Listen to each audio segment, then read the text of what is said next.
facility. That almost never happens.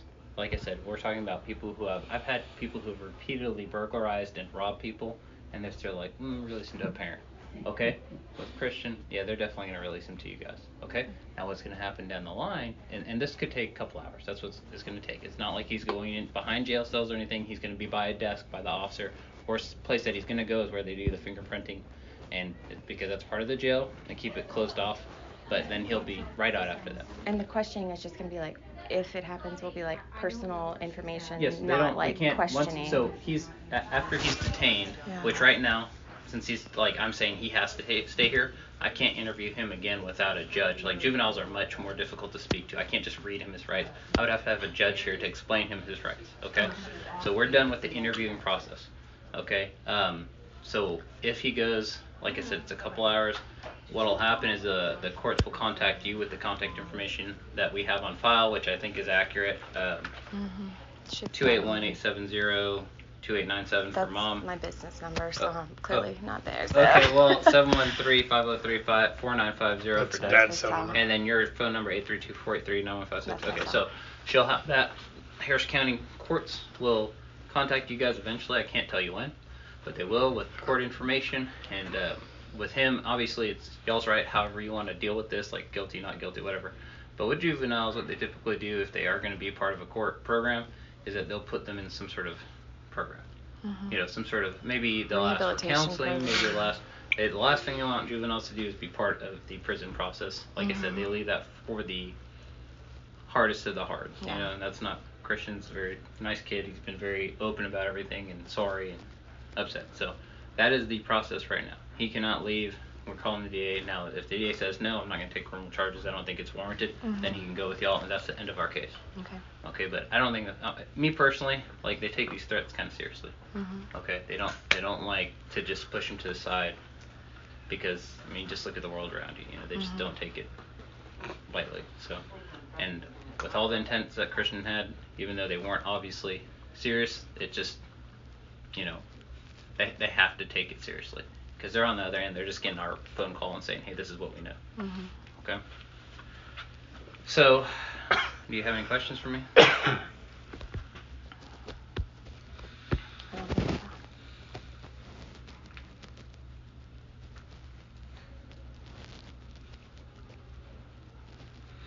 So, I know that this is super frustrating. It absolutely is. And I know us physically taking him somewhere, but just so you guys understand, this is not like jail. This is just processing. But still, this is, I mean, just even being here is ridiculous, you know? I think that, you know, you guys ask, you know, I'm a principal, and I deal with this stuff daily. I know my kids. I know all 600 of my kids. And I understand when they say, oh, I'm mad at you or whatever, and, you know, I deal with them, and I deal with them knowing their background. And I hate that nobody here knows him. To be able to vouch for him, only us, and I know that that is not okay. And I get it that there's 4,000 kids here. I get it, but I think I just think it's ridiculous. I know I have parents like this who come in all the time. We're like, not my baby, not my baby, and we deal with it. We work with it. We see that there's a possible threat or not. There is no threat here, and I can't. I hate that nobody here knows that for sure because this is my kid, and he would never. Oh, absolutely. I mean, I agree with you guys. It would be great to interview all of his AP teachers, his honors teachers. And how many other kids have said something dumb like that? But it just wasn't I'll put it like this.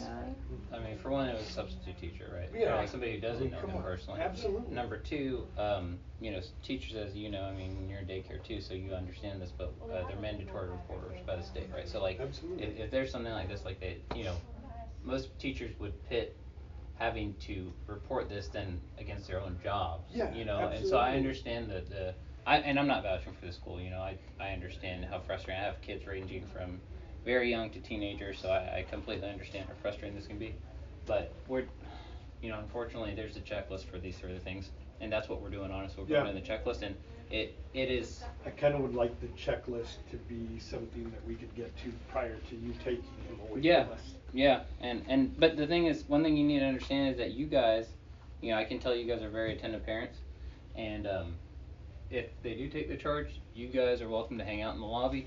I'm saying probably take an hour, 2 hours cap most, okay? and just wait. That's all. I mean, that's what you're gonna be doing anyways, waiting at home. Yeah. So, and again, yeah. So I can't explain enough how the only physical part of the jail he will go to is where they do the fingerprints, and it'll be locked off. He has a file now. Right? Yeah. Yeah. I mean, he's barely turned 16. Yeah. Well, let's not jump to conclusions. We don't know if that's gonna happen. Yeah. But yes. But that would be something. Yeah. But that would be also something that we'd like to handle first. Is this important to take a child into custody? Then that DA needs to respond quickly. Right. I mean, you know? I'm dealing with the school threat right now. What's up? Okay. Alright, thanks. I mean, I understand that there's a lot of things going on. Yeah. And the city's huge or whatever, but if well, let me put it this way. This is, I mean, I'm just a detective. The only thing I do is come and see exactly what I did. I talked to Christian, I talked to you guys. A lot of parents would let me in the house. I totally understand that, by the way. I'm not saying it was bad or good or whatever. So totally get that. But that's literally all I do. I just come here, and sometimes I'm the one calling the DA, but this is school resource officer. She's here, and she's going to make a call. Yeah. Okay, so that's my input on all of this, and I don't know Christian from A to Z. I don't know because I know from what I've assessed, but that's the kind of stance we have to take. Is that hey, I'm coming in and talking to this kid, and I would even tell it. And let me tell you this: I would even tell the DA like I don't think he meant it. I think he was saying it as a joke and he was dumb. Obviously, we know that it was dumb, but they're still going to take it. Yeah. Because that's what the DAs do. I mean, and again, from our standpoint, with what we've had to deal with break-ins at the center, with catalytic converters being stolen, things happening like that. And school are you at? I'm at Stutchbury Elementary, right in Pasadena, right off of where Sagemont Church is, right across the street. There's two schools. There's Thompson Intermediate and Stutchbury, right there close to. I feel like we were just over there helping with some catalytic converters. But that was at the daycare. Yeah, but that was at the daycare. But I feel like whenever there's instances like that, I mean that's small potato. I mean and I mean this is, so it's frustrating, and I don't like it. I don't like it, and I wish there was something else that we can do. Obviously, you made a stupid mistake, and we have to deal with it, and we're gonna have to learn from all of this. Yeah. But anything that we can do to prevent him from getting fingerprinted, because he's got a track, and his track is not that. No, I don't think it is either. I think he's probably one of the smartest kids here, right? We said 21 in his class? 1,000, yes. Yeah. Because this is ridiculous. Yeah. I came from a home where and a family where none of my family did not go to jail. I didn't, my brother didn't, and we tried hard that didn't happen. And unfortunately, I've had things happen in my life that I never wanted him to experience. Right. And if I can stop it, that's what I want to do. And that's why we gave him the life he has. I understand. Yeah. And if it was okay for me I would take his place in a heartbeat.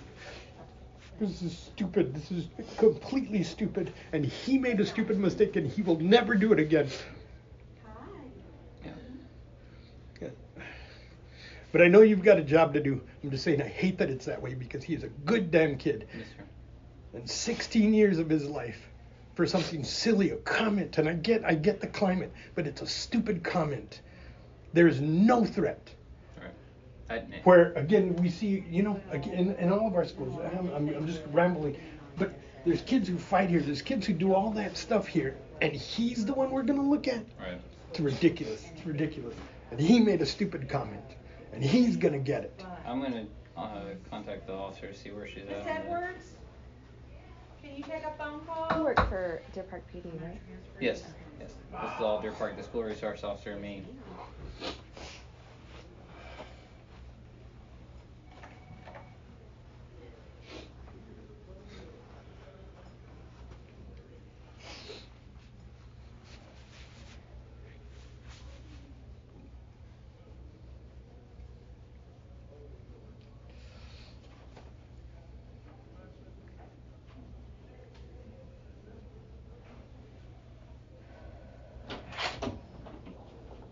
Sorry. That's okay.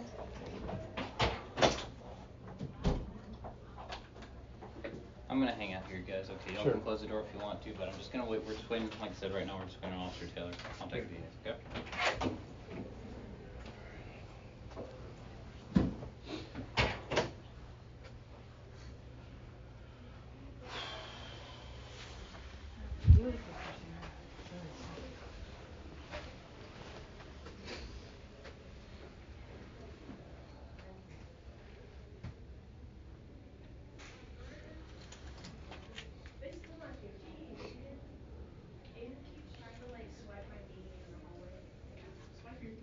Yeah, 'cause I used to do it